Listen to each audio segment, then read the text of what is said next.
Alright guys, welcome back to Warmachine Wednesday.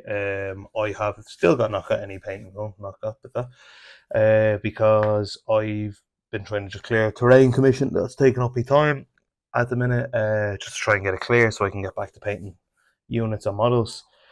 I have not had my game this week, and I don't think I'm going to have one now due to car trouble. I'm not going to get out to it. It was meant to be tomorrow. But this is the list. I'm going to have a quick overview of it with you. This is the list that I had built for it, and I was going to be proxying I was going to say my Phantasm. I will be proxying the Phantasm with a Hyperion Helios model. So I'll use that as the cover image or something so you can have a look at it. It was painted prior to the WTC before COVID. I think it was 2019 or something was the last time I had these guys properly on the table. I have a Hyperion and a Helios, and then I used to run the two of them with the Trident because I was a nice guy. Never really won any outrageous games with it, but I loved all the big models. So, but anyway, 100 point list. Going with Morayne, the usual. She's got the funeral rites for the once per turn when a friendly living ghost of Io's model is destroyed by an enemy attack while in Morayne's control range. Immediately after the attack is resolved, Morayne can cast spell without spending focus. So spell rack. Then we have 1, 2, 3 upkeep spells. So in her feet turn, I can cast 3 spells for free if I've all these out. Basically, I kept Abyssal Gate because it's a nuke, and I have Decius or Odysseus, whatever she's called, in the list, so she can cast the nuke once a turn. And if anything dies, Morayne can use the funeral rites to try out an extra nuke. I do have 2 Arc Notes in the list to try and help with that. I brought Battle Lust this time, so target friendly faction warrior model or unit gains an additional die on melee damage rolls but suffer -2 death. It's an upkeep. I'm going to throw that onto one of the units down below. We'll show you in a minute. Kept Fog of War, so models gain concealment when the spellcaster's control range, so a couple of models will get stealth. And Invulnerable Resolve for the +2 armor and cannot be knocked down, pushed, or slammed. So that's all that's there. I did go with some different loadouts on my ghasts. So we've 2 ghasts in this list. One of them is same again, head is the Arc Node, but I went for the Blaster Fist. So this is kind of a gun ghast, if you will. So I'm not going to run him straight into the skin of mounts that I normally face because he has a shield. So with the blaster, right? So the plan here is accumulator undead. When this model begins its activation within 3 inches of one or more friendly undead warrior models, this model gains 1 focus point. So the idea is he'll power up for 1. He'll get a focus point for starting beside an undead model. He's up to 2 focus. And then I have Seeker Adepts and 2 Void Shapers in the list. I can get him an extra focus, so he's fully stacked. So he's an interesting loadout here, right? We have the Blaster, gives us beat back. So it's a Rat 6, range 10, and it's rate of fire 2, pistol quality weapon, which is POW 10. So with the beatback there, immediately after a basic attack with this weapon is resolved, during this model's combat action, the enemy hit can be pushed 1 inch directly away from the attacking model. After the enemy model is pushed, the attacking model can move up to 1 inch directly towards it. So that's on a hit, not on a damage. So you can get 2 inches pushback or 2 separate things pushback, whatever you want to do. And then on his other fist, which is his left arm, we have the Ruin Spear. So this is a Rat 6, range 8, rate of fire 1 gun. Again, pistol quality and magical. It's POW 11. Energy Siphon. When this attack hits an enemy model with 1 or more focus or fury points on it, that model loses 1 or more 1 focus point or fury point, and this model gains 1 focus or fury point. So the plan there is to get the rate of fire 2. You shoot with this, get the fury off a Skin of Mounts, which should hopefully leave the Dreamer a little bit more exposed, and then I can use that to get the second attack on this, and then I'll have focus there to boost damage rolls, hopefully. So then he comes with the Blaster Fist from the right arm, which is Mat 6, range 1, POW 12. It's an open fist. And the Spear Fist on the left arm is Mat 6, range 1, POW 10. So that's gas number 1 coming in at 10 points. So the head is 2 points, and then it's 4 points for each of his arms. And then I went with a combat ghast as well. So the head is 2 points. The right arm is the heavy blade fist, which is 3, and then the left arm is the battle shield for 3 as well. So again, he's powering up with 1 focus for being near undead model, so he'll be on 2 focus starting off from powering up. Heavy Blade Fist, it's Mat 6, range 1, power 14, and it's an open fist. It does have powerful attack. So when attacking with this model spends 1 focus point to boost all attack and damage rolls to this attack. So if I get 3 focus onto him, I can charge, boost for 2. So that's the hit and the damage boosted. That's 2 focus, and then I could buy another one at this. Now you wouldn't be getting the powerful attack again, but yeah, I was looking at boosting this for a second, but no, you're better off going with the power 14. Yeah, so you'll get 2 initials. The first initial, obviously going in with the heavy blade fist, is going to be boosted to hit and damage. Although no, you'd boost the second attack with this because it's going to be boosted from the charge anyway. Right, so you're going to get 2 boosted attacks at power 14 if you get the charge off, which will be good. And then the battle shield is the same as normal, Mat 6, range 1, power 12. So yeah, you'll want 3 focus on this guy, 1 for the charge, 1 to boost the second initial then to get the. So you'll have 1 for charging. The first attack will be boosted from charging. Take the second initial, and then you're going to buy 1 with the heavy blade fist, and then spend 1 focus to boost the hit and damage rolls. That's gas 2, and then we have the new big boy, which will be proxied by the Hyperion Helios model I have, is the Phantasm. So if you haven't watched last week's video, I went through all of his options. I just want to get him on the table. So he has Bulldoze, so when this model is base to base an enemy model during its normal movement, it can push that model up to 2 inches directly away from it. A model can be pushed by Bulldoze only once per turn. Bulldoze has no effect on this model, makes a trample power attack. Phantasmal Field, this model gains +1 def against ranged and arcane attacks for each focus point on it, so you can get it up to def 14. Focus Battery, during your maintenance phase, do not remove unspent focus points in this model, so you can load them up early in the game using the Seeker Adepts and the power-ups and stuff, and he'll have 3 focus there waiting for you. And then Kinetic Capacitor, the first time this model is hit by an enemy attack each turn after the attack is resolved, the model gains 1 focus point. So your opponent can help you to stack them up for your next turn as well. And then I've gone with the Teleforce Array is the main gun. It's Rat 6, range 12, rate of fire 1, power 15, magical, which is quite good. So attack type, each time this weapon is used to make an attack, choose one of the following special rules. Kinetic Grip, when a model is directly hit by this attack, it suffers -2 speed for 1 round. I know there's normally a Skin of Moans with Mirage that comes at me, so the 2 inches that he's gaining on threat with Apparition from Mirage will be negated, or I can slow something else down, or I can cause more damage somewhere else by slowing things down and keeping them out of zones, or off objective, sorry. Get me terminology correct. Thunderbolt then, which I think is great. Enemy models hit are pushed D3 inches directly away from the attacking model. On a critical hit, the enemy model becomes knocked down after being pushed. So that's a D3 inch push at power 15, and we also have a base to base push at 2 inches. So there's a lot of stuff that you can get moved with this guy here. Okay, so then we have Radiant Blast. This weapon becomes AoE 3, power 12 on a direct hit, 7 on the blast damage for this attack. On a direct hit, models hit by this attack lose stealth and suffer -2 death for 1 turn. So if there's something nasty like, it's not the Malady Man, is it Lord Longfellow, the spider guy that does all the shooting? If he's hiding behind the Skin of Moans, hit the Skin of Moans with this, hit Lord Longfellow with the power 7, and then he's -2 def, which means he might be a little bit easier to hit. I've gone with the Desolator for the chest, which is the Vortex Blast. On a direct hit before making the damage rolls, push models within 2 inches of this model hit 2 inches directly toward it in the order you choose. Models boxed with this weapon are removed from play. So it's got RFP in it.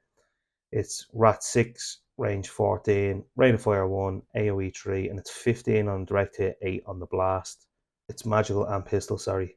I was just drew a blank there.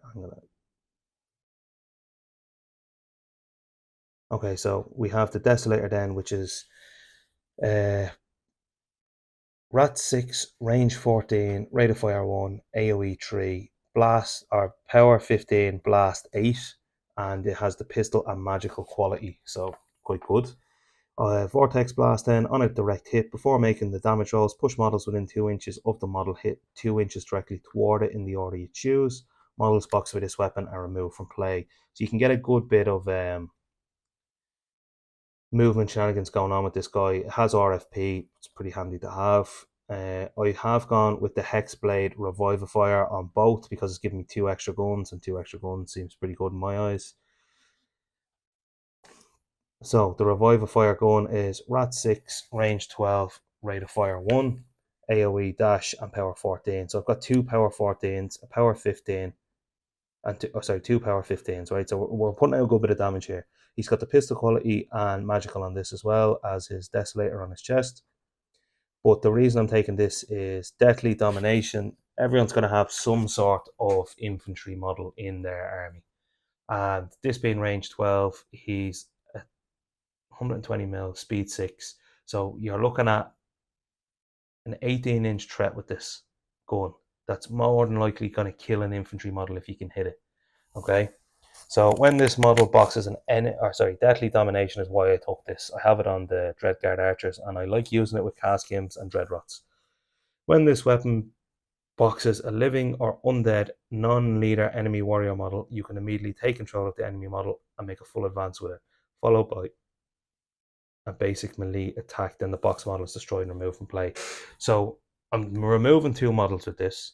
Then they're going to attack something else. So I could attack a Skin and Moans. I could attack the Cage Rager. Do you know what I mean? There's a bit of stuff there in the background that I can do just by killing something. So why not? Again, it's power 14. If I really want, I can throw it into Skin and Moans, get damage onto them early in the game when they don't have much health from the corpse cart or any heavy infantry, anything like that. That's, you know, even if it's dice off 4, it's a power 18 model you're hitting, you're still going to get good damage in there starting off early in the game. Same then on the left arm, but we have the Hexblade, which is the Revivifier's combat portion. It's mat 6, range 3, power 21, magical. It's critical decapitation on a critical hit, double the damage exceeding the arm of the model. A model hit disabled by this attack cannot make a tough roll. So get power 21. You kind of want the hit to go off, or the crit, sorry, so you might be boosting going in. I don't know if this is a guy that I'll be charging in with, to be perfectly honest with you, to try and save that focus, unless I can get a free charge from somewhere. Basically, I'll be keeping me focus from the charge to boost the attack on this. So if I do get the crit, then it's double the damage, you know what I mean? You're fishing for the crits, basically, using your focus. I was going to say force there. So then the head I went with was the Focus Vault, which is granting the focus battery and kinetic capacitor that we seen earlier. I did the Bacon with the other head, but I think this is the better loadout for what I'm trying to do with them. We have the Theseus to throw out an Abyssal Gate or Spirit Door to transport the model around if needed. We have the Mage Hunter Sniper team, Phalis the Hand of Morning. So understanding how she works now, I'm hoping to use her around these guys here dying.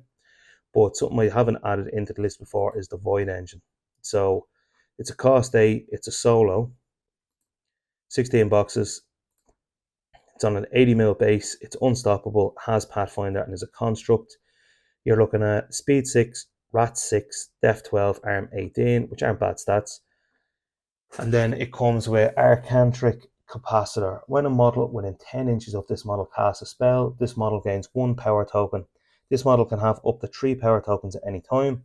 During its combat action, this model can spend power tokens to boost 1 attack or damage roll for each power token spent.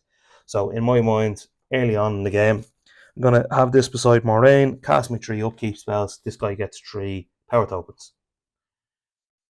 Okay. He also has Void Induction. When a friendly soulless model is disabled by an enemy attack while within 10 inches of this model can spend 1 power token to replace that model with a white model.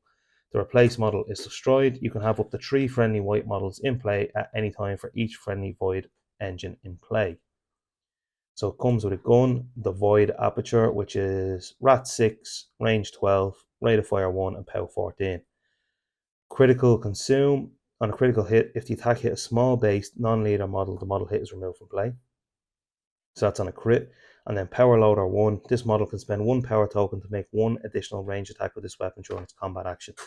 So if I have 3 tokens on it, I can basically get 2 shots off, and I can either boost one of the hits or boost one of the damage rolls. And with that, then you get the whites. So the white is a House Callus solo. It is a 30mm base undead incorporeal model. It's speed 6, mat 6, def 12, arm 12.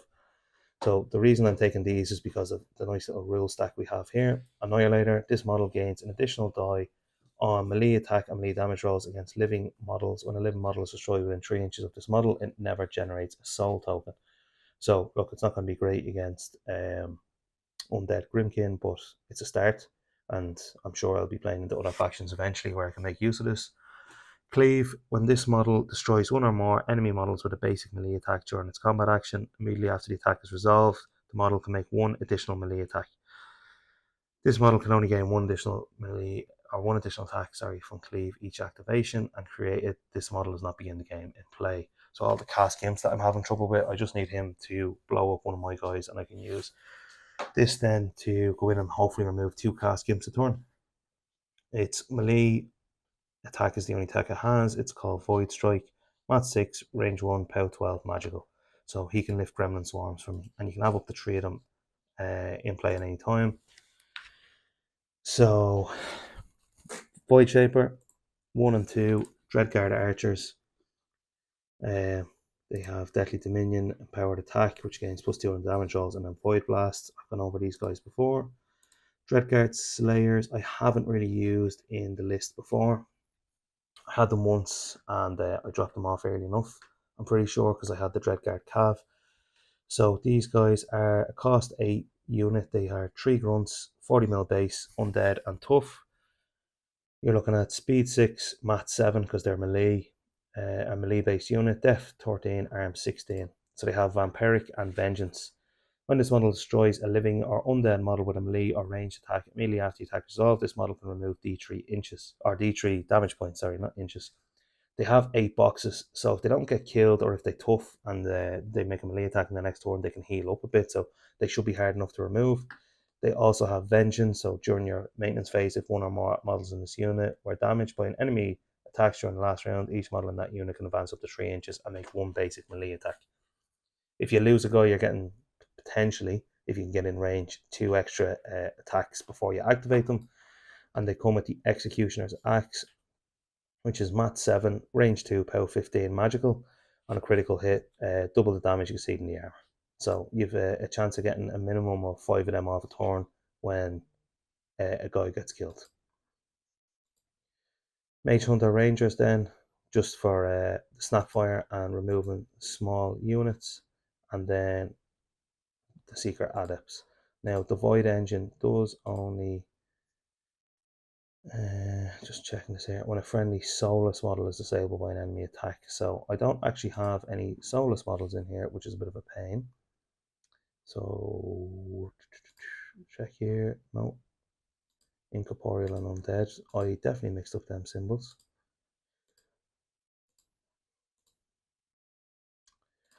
Okay, let's see what we can throw in here instead. So if I drop the Mage Hunter Rangers, I'll take the Mage or the Soulless Hunters, leaves us with 2 points.